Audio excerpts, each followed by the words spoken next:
Labą dieną, mėly televizijos žiūrovai. Prieš jūs plėšrusis paukštis. Nepaprastas. Suopis. Suopių Lietuvoje tai daug. Galime sakyti, vienas iš dažniausių plėšriųjų paukščių. Bet nepaprastas štai kodėl. Jį vaikinai surado apie Kalėdas Girių glūdumoj, Lietuvoj. O juk jisai turi būti išskridęs ir tolokai, juk jie išskrenda į Prancūziją, Vokietiją, į Jugoslaviją buvusią, į vienu žodžiu prie Viduržemio jūros, kažkur tenai, o kai kurie nuskrenda ir į Afriką. Taip, kad Lietuvoje, kad jisai pasiliktų, tai čianai jau labai retas atvejis. Mūsų nuomonė, jisai buvo nesveikas.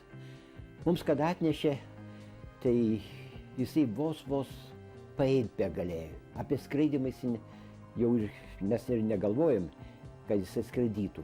Jisai buvo nusilpęs tiek, kad būtų žuvęs už kelių dienų. Kągi, pateko į mūsų namus, kaip matot. Ir mūsų namuose tikėsimės, kad jisai atsigaus. Bet kaip jūs turbūt suvokėt patys, kad vos keletą dienų praėjo nuo to, kai jisai mūsų namuose atsirado, ir todėl jisai visiškai laukinis. Ir beje, aš nenoriu visiškai, kad jisai priprastų prie mūsų. Noriu, kad jisai laukinis ir taptų. Kodėl? Kadangi mes jį išgydėme, tai dabar paukštis jau sveikas. O jisai buvo tikrai ligotas, teko antibiotikais gydyti, ir kiek aš žinau, sėkmingai. Kągi, džiaugiuosi, kad mes galėsim išleisti šitą paukštį į laisvę. Bet, o kada išleisti į laisvę? Įsivaizduokit, kad jisai dabar neprisitaikęs prie mūsų snieguotos žiemos. Ir teks jam, kaip sakant, vėl išskridus į laisvę, vėl per sniegus tenai ieškoti kažkur tai pasislėpusių peliūkščio. Mes jį išleisim tik tai kovo mėnesį, kada atskrenda iš pietų ir visi mūsų suopiai. Štai. Bet, kad mūsų kambarį gyventų toks didelis paukštis, matotgi, jisai beveik višta. Tikriausiai jisai negyvens. Ir iškeliaus į mano draugų, kaip sakant, buveinę, tai į Panevėžio jaunųjų gamtininkų centrą. Va tenai šitas paukštis pagyvens su kitais savo draugais, nes Panevėžio jaunųjų gamtininkų centre yra dar pora suopių. Jie buvo, kaip sakant, jauni, sužaloti ir į laisvę jų negalima buvo išleisti. Štai, o mūsiškis pabus tenai kurį laiką ir tada sėkmingai iškeliaus į gamtą. Paukštis neišskrido žiemoti į pietus, tikriausiai todėl, kad jisai buvo ligonis. Kai ligonis, suprantat patys, jam šitas migracijos instinktas būna susilpnintas. Mėly televizijos žiūrovai, jūs pažiūrėkite į tą suopį. Suopis, nors yra dažnas Lietuvoje, bet vis tik malonu matyti suopį skraidantį gamtoje. Ir atkreipkite dėmesį į jo sandarą. Štai koks snapas. Snapas galingas, pritaikytas grobiui plėšyti. Kablys, kaip reikiant, jūs žiūrėkit. Kablys koks. Štai. Ir posnapis tvirtas. Taip, kad jisai gali draskyti grobį. Nors jo grobis dažniausiai būna smulkus grobis. Sąlyginai smulkus. Juk kitom kalbom tai mūsų suopis vadinasi pelių ėdikas, mišolov, lenkiškai, tai yra pelių gaudytos, moizebusart vokiškai, taip pat pelių medžiotoją pažymė. Štai, o mūsų suopiukas, dar atkreipkite dėmesį, štai, jisai skraido padangėse. Jo sparnai, pamatysime parodyti ir sparnus, jo sparnai platus. Labai sparnai platus ir uodega taip pat sąlyginai trumpa ir plati. Kodėl? Už tai, kad suopis sklandytojas. Štai, apie tave ir kalbam. Suopis sklandytojas, jisai suka ratus virš laukų, tai mūsų geriausias draugas. Jisai išgaudo peles. Pelės jo mėgstamiausias grobis. Pelėnai, pelės, kurie laukuose gyvena. Jisai pamatęs kur nors stulpą atsitupia ant jo ir nuo stulpo apžvalgo visą apylinkę. Jo regėjimas fantastiškai puikus. Jūs atkreipkit į akis. Akis rudas. Atrodo, vyzdžiai nedidukai, bet jas puikiai mato už kilometro, jis pamato peliūkštę. Įsivaizduokit, koks aštrus regėjimas. Ką mes matom akutę, tai čia mažytė. Jo akis viduje yra didžiulės, tokios didelės, kad susisiekia beveik tarpusavį. Tai plonas kauliukas skiria, plonytis, kaip popieriukas skiria būtent vieną akį nuo kitos. Ir dar atkreipkite dėmesį. Vat štai virš akies jūs matot plėšiesiems paukščiams būdingą tokį antakį. Antakis neeilinis. Kam jis reikalingas? Kodėl plėšrieji paukščiai turi tokį antakį? Beje, panašų šiek tiek mažesnį antakį turi kregždės, čiurliai. Tai būtent tie paukščiai, kurie ieško grobio skraidydami. Kad į akis nežvilgėtų vat šitą saulutę. Tiesiog nepliekstų saulutė į akis. Tai vat savotiška apsauga. Jūs matote, erelio juk toks žvilgsnis ypatingas, ereliškas, kaip mes sakom. Todėl, kad ten antakiai pas jį dar ryškesni. Štai.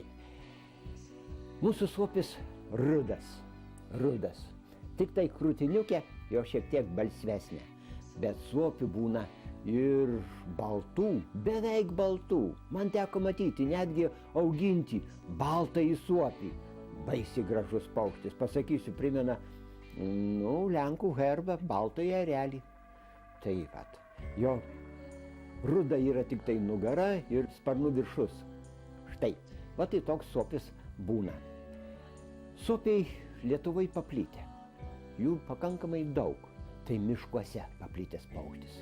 Bet jisai grobį ieško dažniausiai laukuose. Virš laukų jisai suka ratus, suka lėtai, pamažu plasnodamas arba netgi neplaksnodamas. Kartais kiaukterna, kaip kačiukas miaukterna, savotiškas jo balsas. Ir retkarčiais pamatęs graužiką, jisai sustoja, pradeda plasnoti. Plasnoja vietoje, o paskui krenta akmeniu ir pačiumpa graužiką. Nusineša kažkur ten stulpą arba ant kelmiuko ir sudoroja čia pat. O kartais jisai tupi ant stulpo. Ir vokiečiai, beje, praktiški žmonės, ūkininkai, laukuose įkala stulpus su skersinuku specialiai tokio storumo, kad suopis galėtų apkabinti kojomis ir štai suopiai tokiu būdu tenai atlieka, priežiūros vaidmenį. Saugo laukus nuo graužikų. Taip, jeigu mūsų suopis laukuose medžioja, tai peri jisai miškuose, kalbos ne. Miškuose jisai pasirenka dažniausiai eglę arba pušį, jeigu tai Dzūkijos laukai kažkur tai netoliese. O jeigu vidurio Lietuvos, jeigu tai Lapuočių miškai, tai tada pasirenka dažniausiai ąžuolą. Nors jisai gali perėti ir kituose medžiuose, netgi berže gali būti kartais jo lizdas. Tačiau renkasi seną mišką, brandų mišką, kažkur tai aukštai tarp šakų, dažniausiai tarpušakyje arba ant šakos gale, pavyzdžiui, man teko matyti pušies šakos gale jo lizdą. Tai suopis sukrauna lizdą, šakutes paima, vyro nykščio, kai sakant, storumo šakutes ir krauna vieną šalia kitos, o gūžtą iškloja plonomis šakutėmis arba eglės šakutėmis, arba beržo šakutėmis.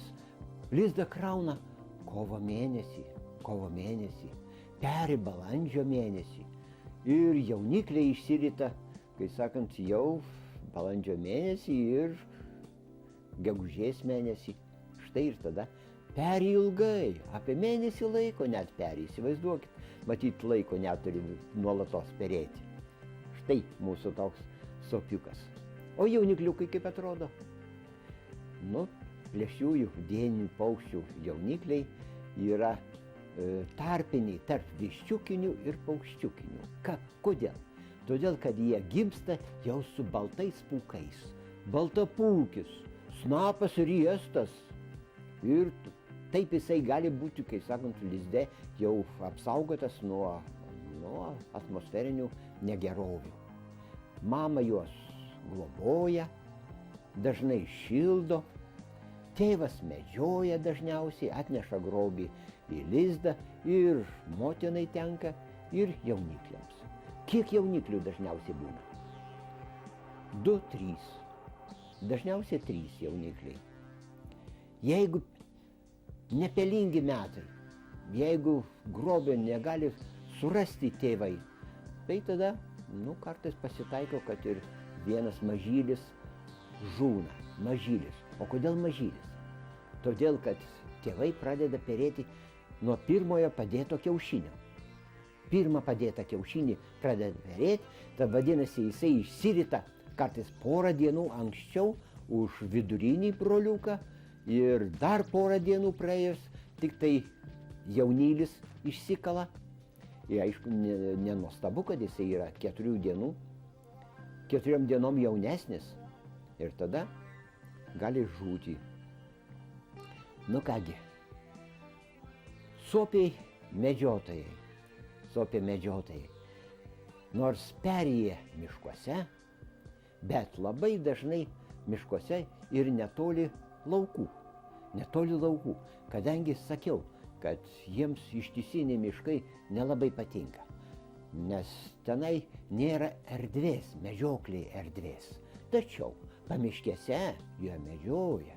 Ir jeigu pamatys kažkokį tai vidutinio didumo paukščiuką, pavyzdžiui, strazdą, genį, arba netgi nenoramą kėkštą, žiūrėk, suopis ir jį pasičiumpa. Taip, kad jo grobis gali būti labai įvairus. Beje, labai keista, bet suopių racione nemažą dalį sudaro kurmiai. Atrodo, ką reiškia požemių gyventojas. Bet štai pamato suopis besikilojančią žemę. Ir tai jam signalas, kad tenai kurmis kažkur tai landžioja. Ir štai atsiduria kaip grobis. Suopis graužikų medžiotojas, bet mūsų namuose graužikų tai nėra. Tad kuo mes maitinsim suopį? Geriau sakant, ko maitinam? Aišku, mėsytė.